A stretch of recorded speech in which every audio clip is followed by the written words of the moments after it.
Setyembre 17, 2025 and welcome sa episode number 2 ng Karmic Files. Sa episode number 1 natin pong inexamine ang Karmic File ni Jinggoy Estrada at yan po'y kaabang-abang as the event unfolds. Mapapanood po natin, masusubaybayan po natin kung paano po siya lapatan ng kanyang karma. Sa episode number 2, atin naman pong itutuon ng ating pansin kay Joel Villanueva. Pero bago yan, ito po muna ang isang maikling paalala.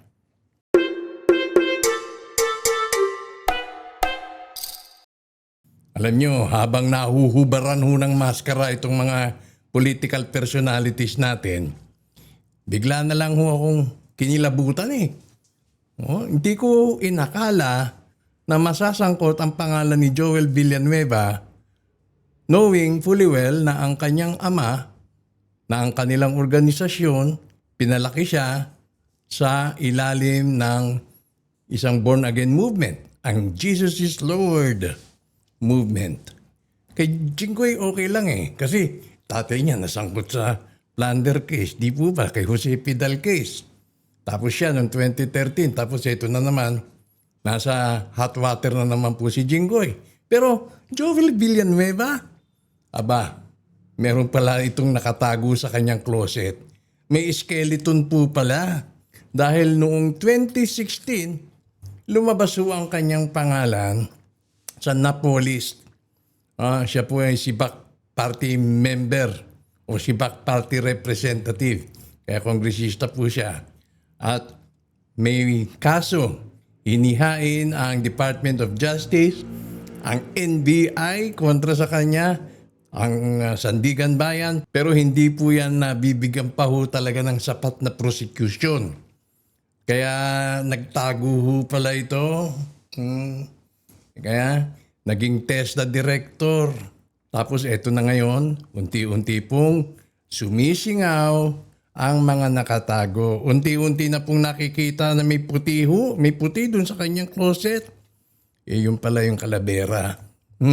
Kaya sa episode number 2, focus po tayo kay Joel Villanueva. Kung ang karma ay tinaguri ang universal law of balance, ano ang mangyayari kapag ang isang leader ay tila nakaligtas sa unos? Di tulad ni Jinggoy Estrada. Nakita natin kung paano bumagsak si Jinggoy Estrada sa bigat ng PDAF scandal. Yung PDAF, panahon ni Napoles. Ngayon, sa episode 2, si Joel Villanueva naman, anak ng isang kilalang religious leader, golden boy ng JIL o Jesus is Lord movement, at tinaguri ang Mr. TESDA. Pero ang tanong, ligtas ba talaga siya sa ikot ng karma? Joel Villanueva grew up in the shadow of his father, Eddie Villanueva, ang tagapagtatag ng Jesus is Lord movement. Sa mata ng marami, natural na tagapagmana. Hindi lang ng pananampalataya, kundi pati ng moral authority. Naging TESDA Director General siya noong panahon ni Noynoy Aquino. Sa simula mukhang itong success story. Public service, skills training, oportunidad para sa masa. At mula doon, sumabak siya sa Senado. Dala-dala ang imahe ng faith-driven reformer. Pero sa likod ng polished image, may mga anino na nagsisimulang lumitaw. Noong 2013, sumabog ang pork barrel scam.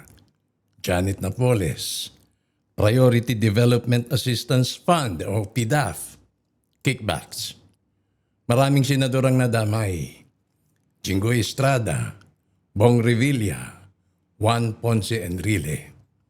Pero may isa pang pangalan na lumabas sa Napolis. May listahan ni Janet Napoles. Joel Villanueva. Sa halip na headline, parang footnote lang siya.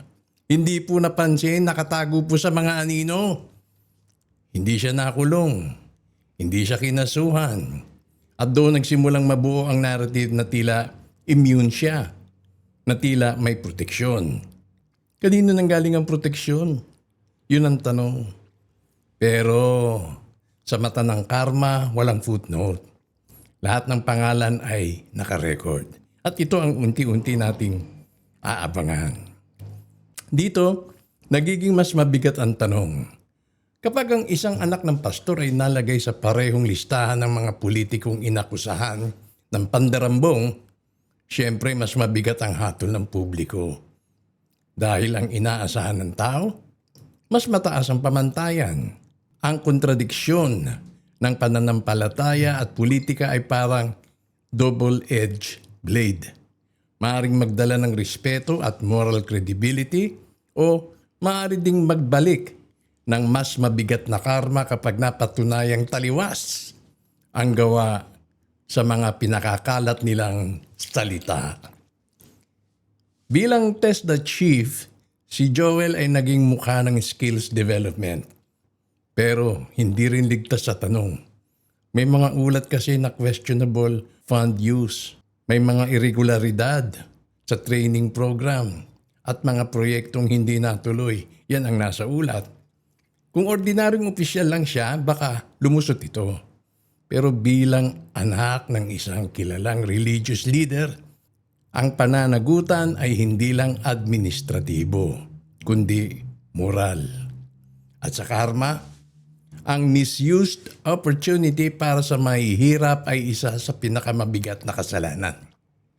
Ngayon, may isa pang puwersa na nagbabago sa laro ng karma.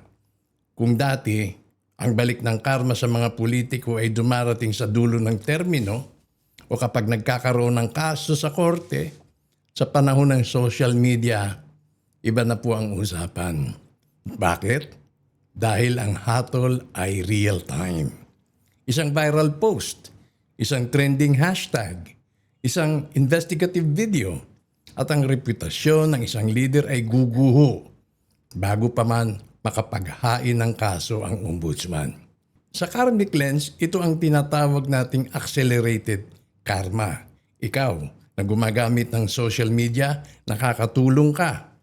Ang iyong engagement, ang iyong post, ang iyong sariling pananaw, nadadagdag po sa bigat ng karma, whether positive or negative, doon po sa subject na atin pong tinutukoy. Ang Universal Law of Balance ay gumagalaw ngayon sa bilis ng digital feed. Karma is digital. Kung gaano kalaki ang kasinungalingan o katiwaliang itinanim mo, ganun din kabilis kung ibabalik ng social media sa pamamagitan ng galit, memes, at collective judgment ng publiko. At kahit minsan unfair o gawa-gawa lang, ang energy na nalikha ay may sariling consequence. Hindi lang po sa politiko, kundi pati sa nagpakalat ng kasinungalingan, yung mga fake news providers. Dahil sa karma, lahat ng paninira at pagtatakip ay may kapalit. Ating dakuha naman ngayon yung 12-year cycle. 2013 hanggang 2025, isang buong ikot ng 12 taon. Kung si Jinggoy ay nagdusa agad sa unang ikot o unang unos, si Joel naman ay tila nakalusot, nakaligtas. Pero ang tanong, sa bagong cycle na ito, may babalik ba? Makakalusot pa rin kaya siya? Karma doesn't always strike immediately, atin po niyang tandaan. Minsan delayed, minsan disguised, at kadalasan dumarating sa panahon na hindi mo inaasahan kapag lumuwag na ang proteksyon, kapag mahina na ang depensa, kapag handa na ang timbangan. Sa unang tingin, si Joel Villanueva ay nakalusot sa PDAF storm. Pero sa batas ng karma, walang permanent immunity, Joel. Ang faith at politics, kapag hindi nagtugma, ay nagiging pasanin. At ang ikot ng 12 taon, maaaring magbukas ng bagong yugto ng pagbabalik ng lahat ng tinakasan. Kung si Jinggoy ay bumagsak at si Joel ay nakaligtas noon, ang tanong, sa susunod na ikot ng karma, makakaiwas pa rin ba siya? At yan ang ating aabangan.